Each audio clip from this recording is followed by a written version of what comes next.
Hello everyone, how are you doing? This is MD Tech here for another quick tutorial. In today's tutorial, I'm going to show you how to block an email address from sending you mail on AOL. So this should hopefully be a pretty straightforward process here, guys. And without further ado, let's go ahead and jump straight into it.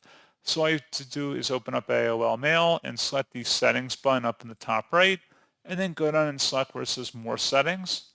And now on the left panel, you want to select where it says Security and Privacy. And there should be something that says blocked addresses. Go ahead and select add. Go ahead and type in the email address you want to block and then select save once you've saved it basically. And that's all you have to do. So as always, thank you guys for watching this brief tutorial. I do hope that was able to help you out, and I do look forward to catching you all in the next tutorial. Goodbye.